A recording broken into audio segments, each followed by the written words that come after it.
Hello guys, এখন আমরা কোথায় যাচ্ছি? Hello guys, welcome to my YouTube channel. This is another video. This is Shawib. এখন আমরা 한국어 식당에 갈 수 있습니다. 우리는 한국 식당에 가서 한국어로 한국 먹을까요? 한국 맛있는 음식을 먹을 거야. 여러분 봐요. 네. তো এখন আমরা যাচ্ছি কোরিয়ান রেস্টুরেন্টে। এটা হচ্ছে গুলশানে অবস্থিত। রেস্টুরেন্টের নাম হলো কোরিয়ানা রেস্টুরেন্ট। আপনারা দেখতে পাচ্ছেন আমরা রেস্টুরেন্টের ভিতরে প্রবেশ করেছি। তো যাই হোক, আমরা একটু ঘুরিয়ে দেখার চেষ্টা করব। এই তো সেই রেস্টুরেন্ট, কোরিয়ানা রেস্টুরেন্ট। আপনারা চাইলে এখানে এসে কোরিয়ান খাবার খেতে পারেন। আমরা মূলত জিটি গ্রুপের ইনভাইটেশনে এখানে এসেছি। তারাই আমাদেরকে এখানে খাবার খাওয়াবেন। তো জিটি গ্রুপের যে ডিরেক্টর, সেই ম্যাম হচ্ছেন ইনি। তো ওনার সাথে আমরা একটু কথা বললাম বাংলাদেশের অভিজ্ঞতাটা আসলে কেমন।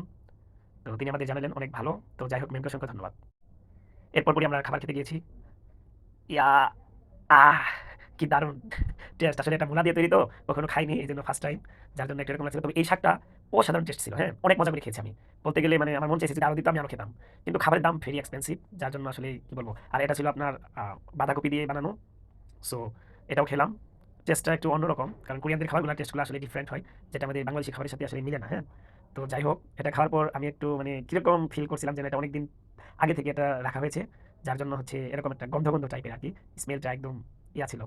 তো ওনারা হচ্ছেন আমাদের টিচার, বিভিন্ন ইউনিভার্সিটি, যেমন ইনি ফারেস্ট ইউনিভার্সিটি থেকে এসেছেন, কেউ চুম্বক ইউনিভার্সিটি থেকে এসেছেন এরকম। আর এখানে হচ্ছে আমরা খাবার খাচ্ছি, খাবার অর্ডার দিয়েছি, বাকি খাবার তার জন্য আমরা ওয়েট করতেছি।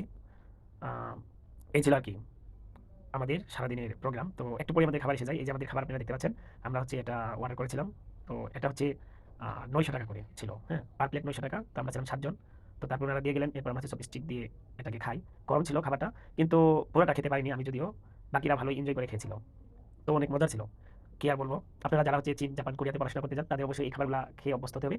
কারণ হচ্ছে ওইখানে গিয়ে আপনাকে এইসব খাবারই খেতে হবে। বাঙালি খাবার খুব রেয়ার এইসব দেশে। দ্যাটস ওয়াই আপনারা একটু আগে থেকে একটু চেষ্টা করেন যে এগুলো খাবার খেতে পারেন কিনা।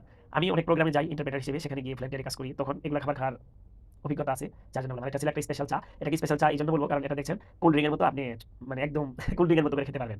কারণ এটা হচ্ছে আপনার সম্পূর্ণ ঠান্ডা চা। চাইনিজ, জাপানিজ, কোরিয়ানরা মূলত ওরা ঠান্ডা চা খায়, কিন্তু পানি খায় গরম। এটা হচ্ছে আমাদের থেকে তাদের কিছু ইউনিক কিছু কালচার রয়েছে। আমরা আসলে জানি না, তবে তারা বলে নাকি এভাবে এই চা খেলে তারা অনেকদিন বাঁচে, এরকম আর কি, যে তারা তো অনেক সচেতন ব্যক্তি।